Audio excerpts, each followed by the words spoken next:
This is an EWB production. Hi, I'm Emmy Birch. And I'm Sandy Thornton, and this is the Take Us With You podcast. Hey, Sandy, what's the Take Us With You podcast all about? So glad you asked. In a sea of badness coming out of every news station, let's provide some light, laughter, and levity to this strange time we are living in. I'm so glad that we're going to be going with you wherever it is you're going. Thanks for taking us with you. Welcome to the show. Welcome to episode 4 of the Take Us With You podcast. I'm Emmy. And I'm Sandy. And I'm really excited for today. I know! Back when our podcast was a baby, Emmy. I know it's only episode 4, but I didn't even know if we'd make toddler. it. Yeah, it's a toddler. Todd's a Todd. So let's check in. How are you this week? What is new? I'm excellent. We're actually recording in the afternoon, which is not normally my most creative time. I'm a wake up super early type of person, and I've already taught all my classes but one. I have one class left after this to teach.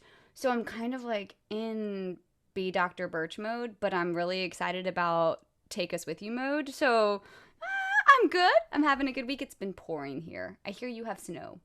Yeah.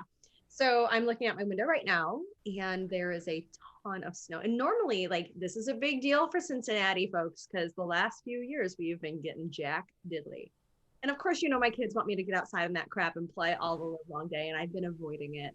But I don't think I can escape it today. I'm going to have to, You're going to have to go play. Yeah, I'm going to have to find actual pants. Like, I can't do a legging outside in this mess. Well, when you go outside, will you please at least dedicate part of your snowman or like snowball to me? Because you cannot snowball rain. I will. That's true. Yes. Yeah. I'm sure, because the kids are convinced that we're going to have an all-out snowball fight. And yes. But it's not. It's not. Yes. I'm old. And I'm feeling it the next day. You will feel it. Be a great workout. Get your heart rate up.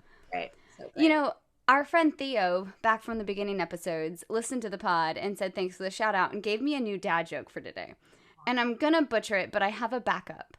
So we're running and Theo's telling me this great dad joke. He's like, yeah, I went to work and I had my cup and I filled it with coffee and I made sure I finished my coffee before I went and talked to the tech guy at work because I wanted to be able to walk up to him and be like, look, I took care of my own Java or something like that, but I don't exactly know what Java is, except I know it goes with the tech guy. So I bombed that dad joke, bombed. And coffee. Yeah. But coffee, Java, coffee. So I have a dad joke to make up for it. Okay, that's it's kind of on the same lines because I want to honor Theo in his teaching me of dad jokes. How many programmers does it take to change a light bulb? I'm not sure. How many? None. It's a hardware problem. It is. I hear you have a good news story. I do have a good news story, but before I jump into that, oh, Lord alive. So I just need to share this. I almost didn't pull a news story for this week because of the absolute shit show that happened yesterday. So friends at home. Yesterday. Yeah, I am like Emmy. I'm a music teacher, and all of my choral rehearsals, I'm a choral music teacher, have been online. And if you are like one of the 0.00001% of the whole world population that hasn't used Zoom since this whole pandemic broke out, then bless you. But all my rehearsals are now in the Zoom world. And so far it's been okay. And my choir is, God bless, they're 3rd to 5th grade. This little baby choir that I have. And so we're in Zoom last night and I'm like, all right, friends, and this is my teacher voice and this is how I talk to people. You are doing so great. And now it's time to take out a great big C. And if you're not familiar with a great big C, it's by this composer named Lorianne Doloff. And it's this rollicking good time, sea shanty from Nova Scotia and blah, blah, blah, blah, blah. Anyway, so they're all like, yeah. And they take out their music. And we're ready. And I'm like, well, fun fact, I'm not actually a pianist. So why don't I pull up the accompaniment that was made by the actual pianist that we paid to do this? And so they're like, okay. And everything is taking me 15 freaking hours because I don't know how technology works. So they're staring I'm staring. It's like on the keyboard trying to make this thing happen. I have my Bose speaker. And I know you can share sound through Zoom and that's all fine and well, but I am a child of the 80s. So I have a secondary speaker. I'm like, I'll sync it to my phone, the things on my phone, put it on the Bose speaker. I hit play on my Bose speaker. And all of a sudden, Lil Wayne, yes, curse words, and all of his bad language starts blasting through this Bose speaker. Emmy, I have never moved so fast in my life. I literally, my heart was up in my throat. And I'm like, where the hell is this speaker? I have to turn it. It's like, no, grabbing the speaker, turning it off. And the kids are just still like, not knowing what to do. I'm like, so I'm going to play piano tonight for you because that didn't work. If this is going to be the moment where I get 50 parent emails like, what are you exposing my child to? Lil Wayne. What's that? Lil Wayne. You're exposing them to Lil Wayne. Well, it's like, I thought about our playlist, our pump up. Oh my gosh. And I'm like, oh, is this part of the pump up playlist and I didn't edit it? And oh my gosh, I thought I was going to die right then and there. And so we get through by the grace of the great beyond, and we're done. And all of a sudden my intern goes, yeah, I heard that. He almost dropped the F word, but you got it right in time. Thank you, intern, for making me feel better about life. Okay. That happened last night. It's like with everything that we do to try to, be good teachers on these platforms, it's, these non-perfect moments happen. And come to find out, Ken, my husband, this is Bluetooth enabled. And I don't know how the heck Bluetooth works. I can barely turn on my email. But I go downstairs and I'm like, were you listening to music when you were making dinner for everybody? He goes, yeah, man, Lil Wayne. I'm like, yeah, man, that went in my rehearsal. I'm like, you're not going to do that anymore. That makes it even better. So that was Bluetoothing from his device? Yes, that's where Lil Wayne... He was Lil Wayning it up. So it wasn't even from our playlist. Wait, we have to give a shout out to the playlist. Yes. Oh my gosh. You all at home made this playlist so amazing. It is 5 hours long. There is 101 songs, and really it's amazing. Since we're on it, I told everybody I was going to give them a shout out. So I'm just going to rattle off the names. Do it. Thank you everyone in advance. Here she goes. Drum roll. Nicole Frazier, Rachel White-Breeden, Maggie Blair Owens, Catherine Ann Jennings, Linda Chaprell, Tim Carpenter, Sarah Amiat, Eric G. Johnson, Carrie Whitaker, Ellen Graham, Rebecca Francis, Alicia Lewis, David Sherrard, Candace Antosca, Kim Kirk, Jess LaFex, Dawn Sarche, Jimmy Galloway, Dan Puccio, Laura Delani, Katie Hitzegrath, Helene Hebert. I might have pronounced that incorrectly. I'm sorry. Erica Diufemia Zimmerman, Iwana Taylor Turner, Holly Schrantz, Julie Falcone, Colleen Ann, Wendy Warner Ransom, Matt Phelps, Jen Walker Chidasic, Amanda Burke, Dina Ellis Byers, Alice Bone, Heather Thornton Young, Kenneth Thornton with his Lil Wayne, Matthew Craig, Sandy Craig, Matt Coffey, Rhonda Dolan, Jeremy David, Rick Antosca, Todd Monsell, Angie Knight McKee, Tracy Long, Linda Heaton, Penny Preston, and Michael Bozowitz-Karm. Thank you. Oh my goodness. That's incredible. Okay, so I've been listening to this playlist since you sent me the preview. And if you guys want to check it out, it's on our YouTube channel. Take Us With You Podcast has a YouTube channel called Pump Up Playlist. Take Us With You Podcast. You can search it and find it. We'll put the link in the notes of this episode. I have been listening to it since you sent it to me, and I swear I've gotten so much done. Have you? I mean, I am pumped up. So I've been kind of previewing it in the car and the various places I've been going, and like there are straight up songs that'll come on, and I am rocking down whatever highway I'm driving, and these poor people next to me because it is frightening. But I'm having so much fun with it. So thank you all. Yes, thank you. I love to play music in the morning when I'm getting up. So I'm naturally a morning person. I love mornings, that quiet time, the ability to. I've never been a morning person. And so I love talking to you about this because it's so opposite from just the way I feel things. I'm a night owl. So I pumpkin. I turn into a pumpkin at like 9:00, like straight up. Oh, that's my go time. doing things, watching things.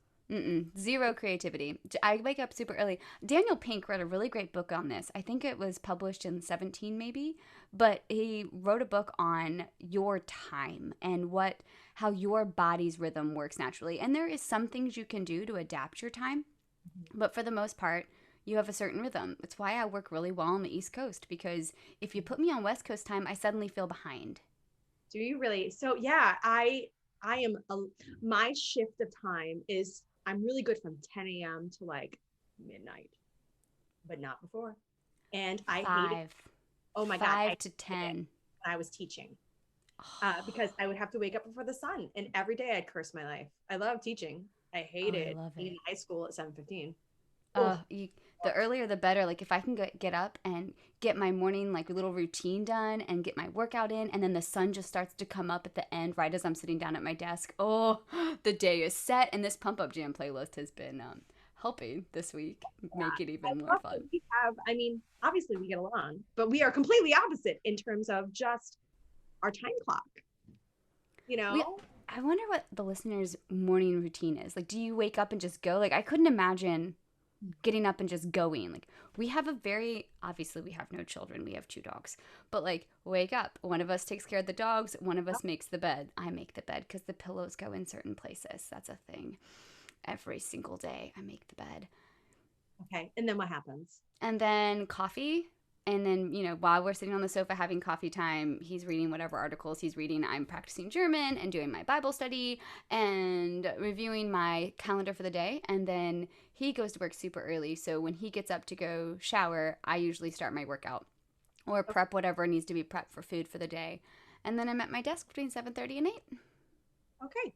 So mine is, it's a little bit different. Obviously I need to wake up and like man my children, but usually I wake up at 8 and which is later than 5. And the first thing that I do, I've been trying to really, I used to, the first thing that I would do is I'd wake up and I'd look at my phone and I'd see what was Mm.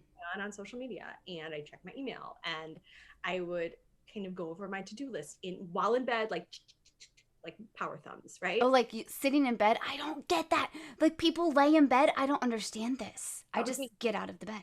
It's I don't do that anymore though. So what Okay. I've been trying to make a conscious effort with this in this year is the second that my alarm goes off, I will usually honestly hit snooze about 5 times. But then when it really goes off at 8 and I know it's time, I'll lay in bed for a minute with my eyes still closed. And I've been trying to like do this, I don't know, morning meditation. Oh, sorry, slash just prayerful time where I just kind of remember like, this is who you are.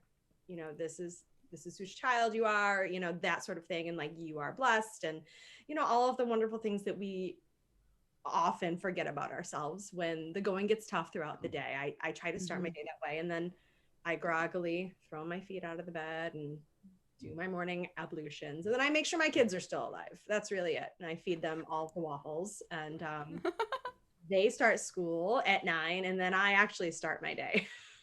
Okay, so you have like a delay start, but you still have a routine.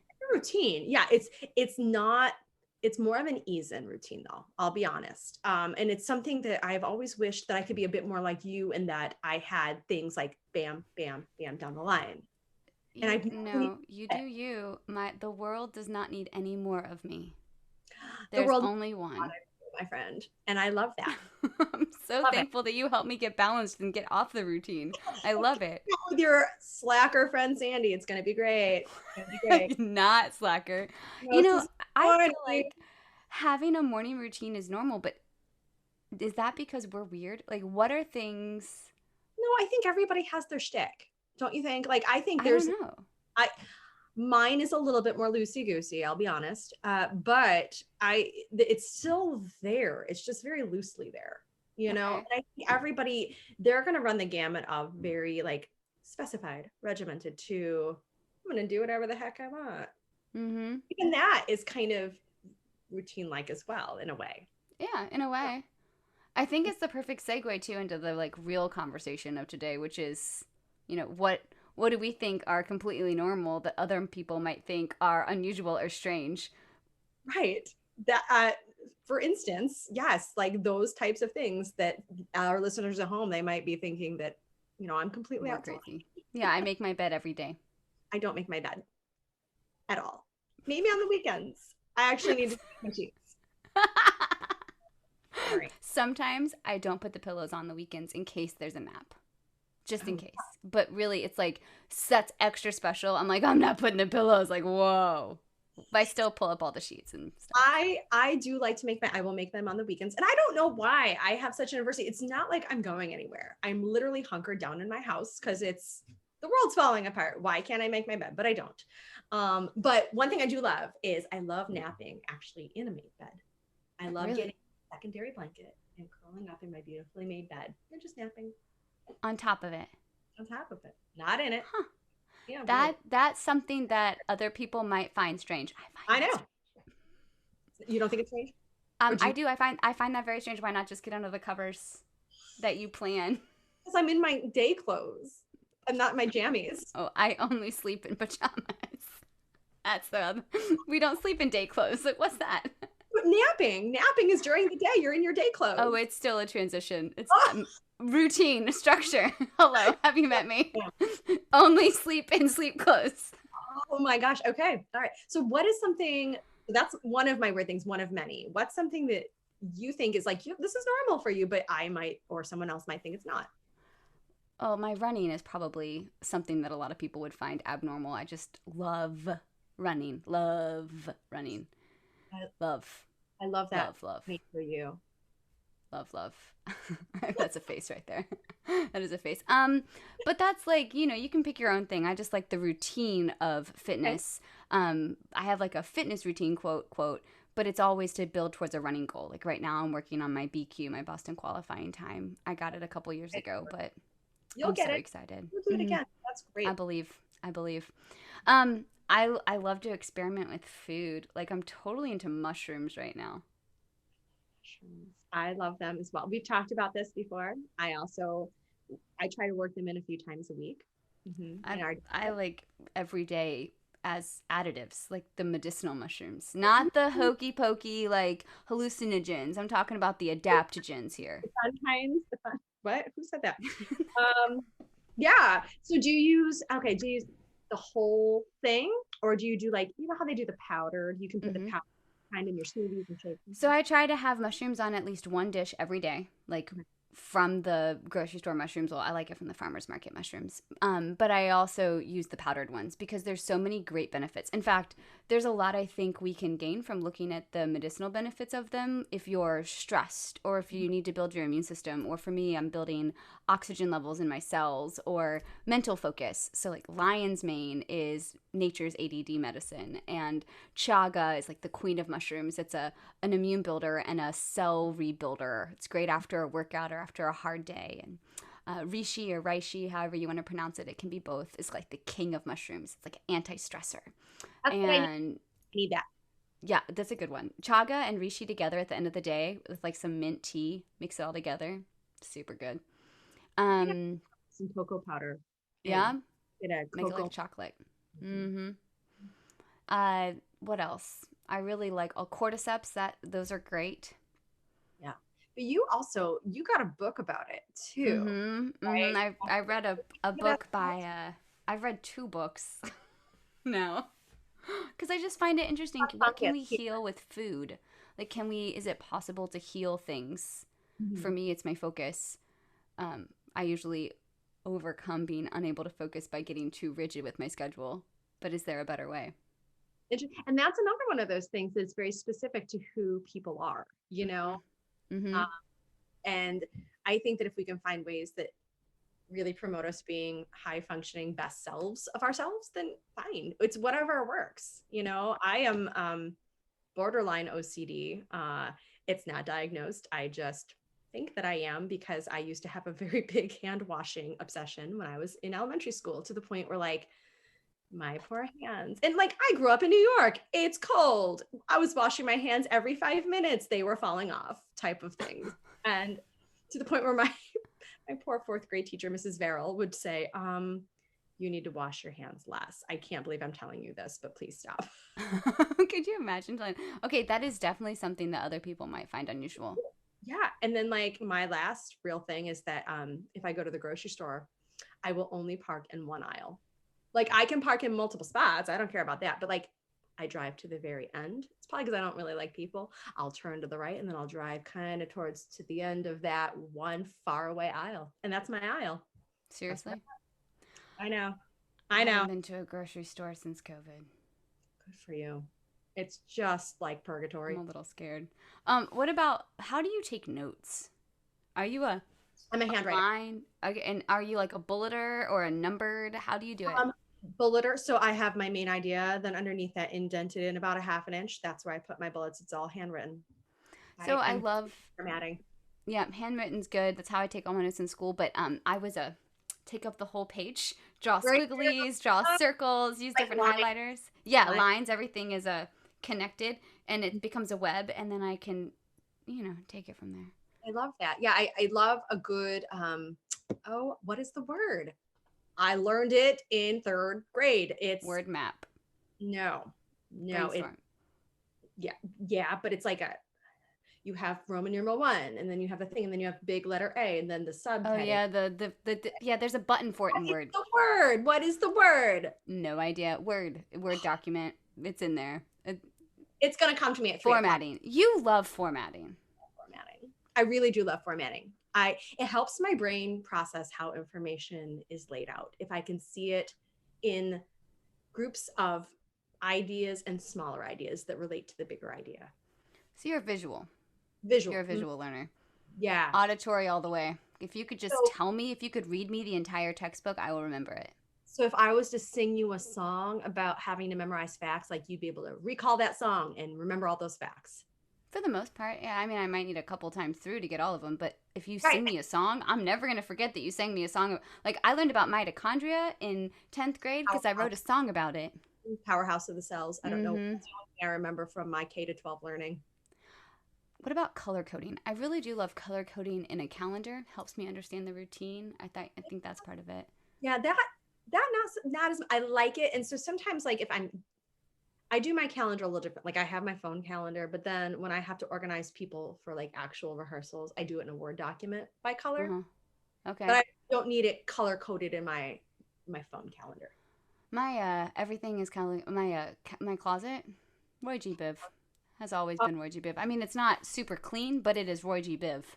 You've seen my closet, girl, and it is not Roy G. Biv. Desperate place. Yeah, I will not shock anyone who's home with that. So, I feel like we have so many different things here. I want to ask the people listening kind of two. What is something that you think is totally normal that other people are going to be like, skirt, what? You do what? And then what are the routines that help you? Like, yeah, I feel like that's fun to hear.